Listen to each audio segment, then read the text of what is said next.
sais pas si les gens sont au courant de ça, je sais pas si je l'ai déjà dit en fait. Je devais rentrer à Clairefontaine et le football c'était ok mais pas l'école. J'étais un peu tête en l'air à l'école et je faisais seulement ce que j'aimais. J'avais toujours le peut mieux faire, s'il était un peu plus impliqué, il peut faire. Le truc que les parents ils aiment pas, puisque ça veut dire que tu fais pas d'efforts.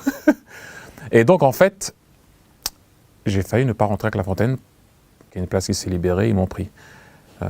Mais c'était à cause de l'école, hein, pas du foot. Mais non, blague à part, et voilà. Et c'est comme ça que j'ai commencé à être aussi plus sérieux au niveau de l'école. Et c'est pour ça que quand on parle de Clairefontaine ou de l'INF, souvent on parle de foot. Et ça m'a souvent énervé quand on parlait de Clairefontaine en mal, surtout au niveau de l'école. Parce que moi, ça m'a, surtout M. Dussault et tout ce qui s'est passé après, ça m'a remis sur le droit chemin au niveau de l'école. La plupart d'entre eux quittent pour la première fois le giron familial. Alors en plus du ballon et des études, il faudra apprendre à vivre ensemble. Clairefontaine, c'est l'Institut national du football. Tu es supposé apprendre le football, à jouer au foot. Il y a une différence entre faire du foot et jouer au foot. Jouer, la compréhension du jeu, le dribble, l'espace. Jouer un 2 contre 1, attendre, fixer, la donner au bon moment. Tout ça, à un moment donné, il y avait trop d'informations, trop d'infos. Des infos, bien sûr, qui étaient super importantes et qui m'ont donné un avantage sur le reste de ma carrière. Monsieur Francisco, Monsieur Damiano, que j'ai eu d'abord, et Monsieur Dussault ont développé mon cerveau. Et j'avais une base, j'allais vite, et c'était tout. Mais à un moment donné, développer le cerveau d'un petit tôt, tu te rends compte plus tard, quand tu arrives dans les centres de formation, que tu as un avantage. Après, oui, j'étais un peu moins costaud. J'étais déjà grand, mais j'étais frêle. On n'allait pas à la gym, mais on répétait les gammes. Comme un grand pianiste, tous les matins, il se lève et il répète les gammes. Tant que tu ne sais pas centrer, tu vas centrer. Tant que tu ne sais pas faire un 2 contre 1, tu vas faire un 2 contre 1. Quand le thème de la séance était 2 contre 1, l'échauffement, il est déjà 2 contre 1. Et c'était 3 mois de 2 contre 1. J'étais programmé à comprendre le jeu. Et donc jouer au foot, pas faire du foot. Jouer, vraiment. Et c'est pour ça que j'insiste sur le jouer. Quand tu as un coach comme M. Damiano, je dirais toujours M. Damiano, M. Dussault et M. Francisco Filho, et aussi, bien sûr, M. Merel, que je n'ai pas eu, mais il était là. Je peux parler de ce que j'ai vu. La façon dont les entraînements de M. Damiano. Alors, les entraînements de M. Damiano, c'était toujours pointilleux, extraordinaire dans la compréhension et aussi dans la joie. Super important. Après, j'ai eu un coach comme Francisco Filho qui nous a challengés. J'avais des thèmes des fois, et pas que moi. D'autres joueurs avaient des thèmes. Comme j'allais que vite, dribbler, mon dribble c'était pousser la balle et c'est tout. Voilà, ça s'arrêtait là, j'allais plus vite. Donc à un moment donné, quand tu vas plus vite, t'es pas forcément obligé de travailler tes courses. Tu sais très bien que si tu as 2 mètres de retard, tu arrives, donc tu travailles un peu moins tes courses. Un joueur qui est plus lent est obligé de rentrer dans la réflexion plus vite que le mec qui est rapide, jeune. Parce que sinon, il ne passe pas. Donc, M. Francisco m'a dit un jour, aujourd'hui Thierry, je ne veux pas que tu passes tes joueurs par la vitesse.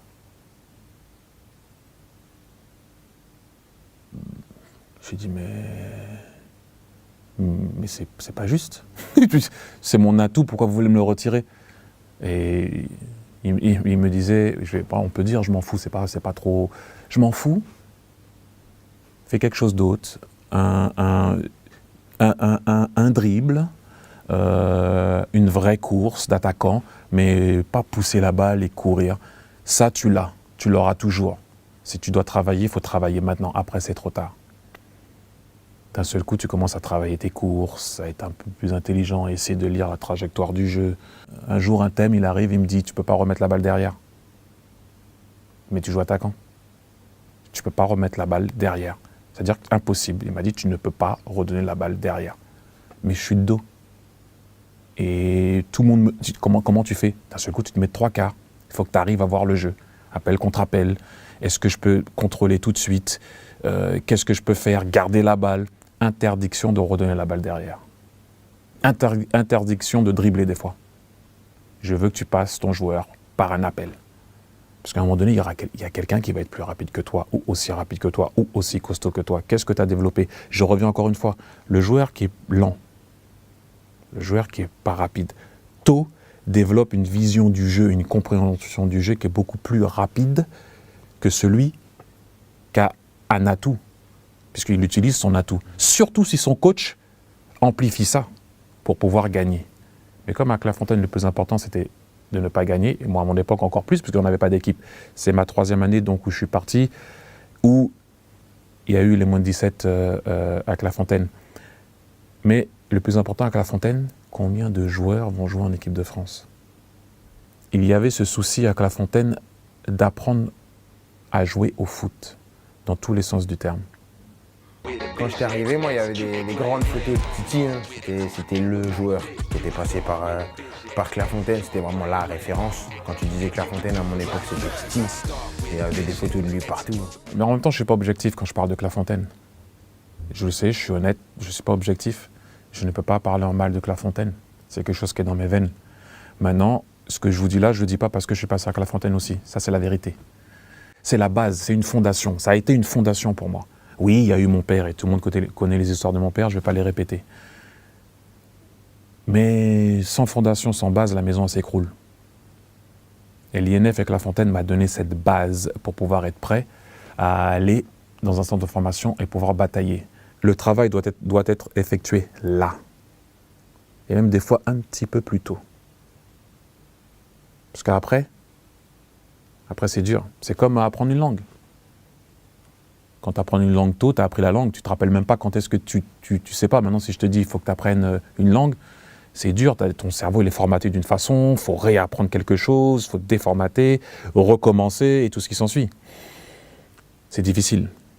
Et souvent, les gens oublient ce passage-là. La préformation. Prenez votre temps, apprenez vos gammes, répétez. Et au centre de formation, tu n'as pas vraiment le temps, tu es déjà dans la compétition là. Il faut te faire ta place en moins de 17.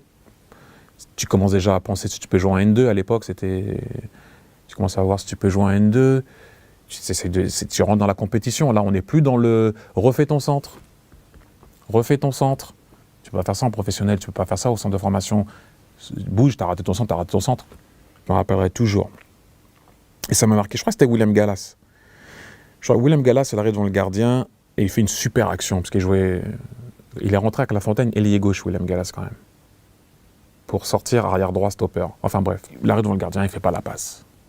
Or qu'il fait la passe, je ne sais plus qui devait marquer. Et je me rappelle, M. Francisco lui a dit « Va courir. Va courir la prochaine fois, tu auras la présence d'esprit de faire la passe parce que l'équipe doit marquer, pas toi. » Et il a laissé courir tout l'entraînement. Je dis, si on ne fait pas de passe, c'est ça? Je dis, non, attendez. Tu commences à penser à la passe, Je sais, c'est à l'extrême. Je sais que là, ça peut choquer. Mais quand tu cours tout l'entraînement, surtout toute la plaine, et à chaque fois tu ralentis pour voir si on va te dire non. Tu ralentis, tu vas vite, et quand tu arrives... Moi, c'est pareil. Je faisais de passe à personne. Je faisais de passe quand tu es jeune. Tu prends ton ballon, tu t'es pris pour un super-héros, j'allais vite, tu pousses la balle.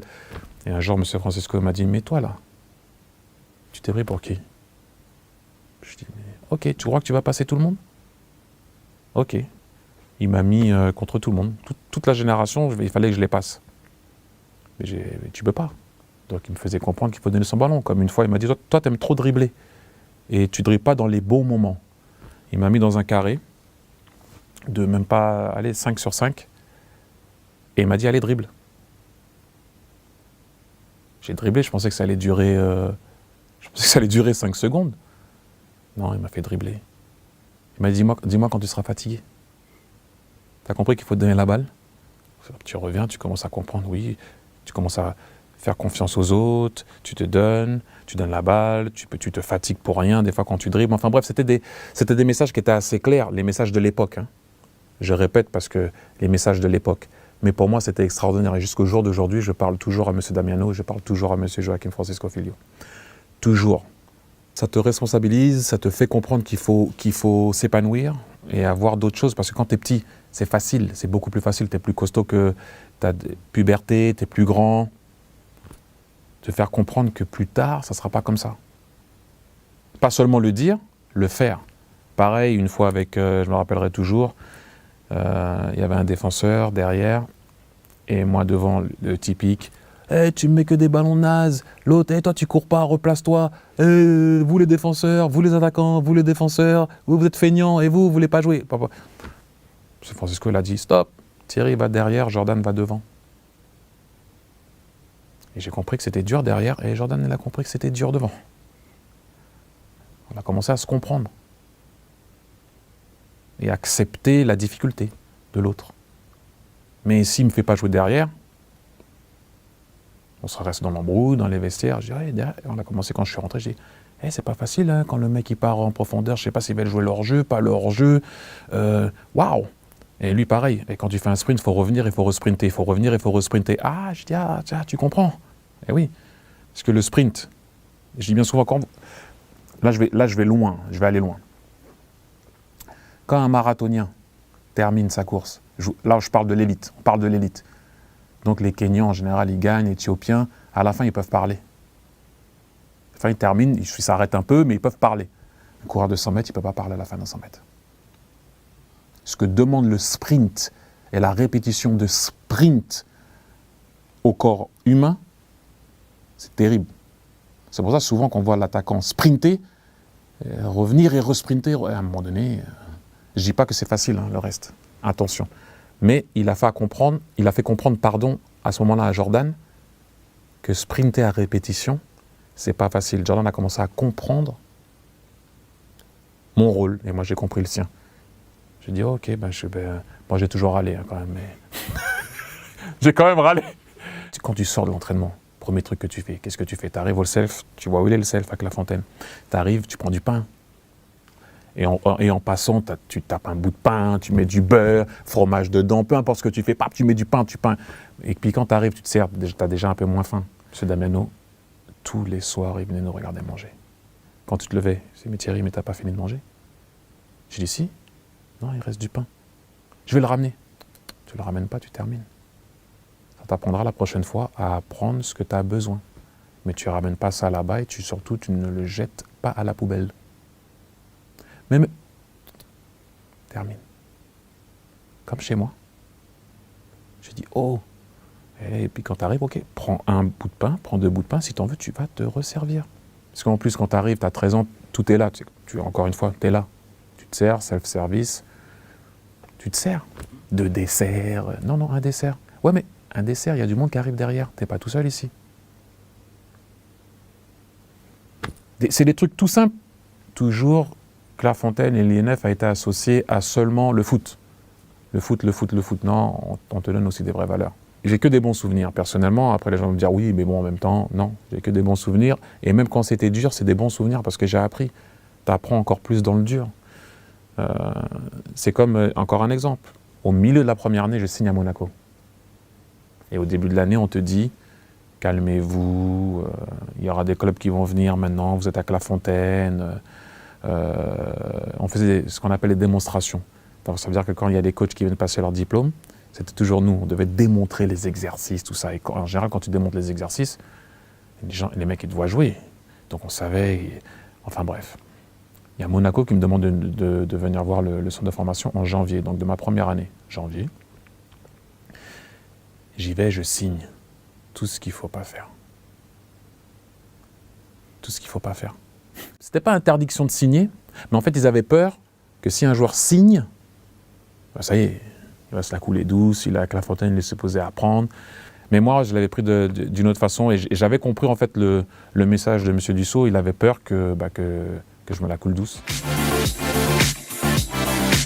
Oui, après, est-ce qu'il y a des moments durs? Bien sûr qu'il y a des moments durs. Tu es jeune, tu as de 13 à 15 ans, de 13 à 16 après. Oui, tu es loin de ta famille, c'est la vérité aussi. Mais quand tu peux créer cette cohésion, ce groupe, cette identité, et je dis pas que c'est facile, hein, attention. J'ai vu des gars des fois aussi, tu étais là, allô maman, c'est dur. Oui, c'est dur. C'est dur, c'est la vérité. Mais rien n'est facile. C'est ça que j'essaie d'expliquer aussi aux gens. Oh oui, oui, il y en a un qui passe des fois par génération. Un. Des fois deux, des fois trois. Il y a beaucoup plus d'échecs que de réussites. Alors c'est bien beau, on en parle, et c'est bien aussi, mais il faut penser aux échecs. Et quand tu es là-bas, tu essayes de penser à ne pas faire partie des gars qui ne vont pas réussir. On est d'accord, mais après quand les mecs ils doivent retourner chez eux, et ils étaient pas loin de toucher le Graal. En plus quand tu es avec La Fontaine, tu vois l'équipe de France venir, tu vois le château, c'est pas loin. On allait toujours dans le local de Manu, juste pour regarder les maillots. On parlait à Clarisse, sa femme.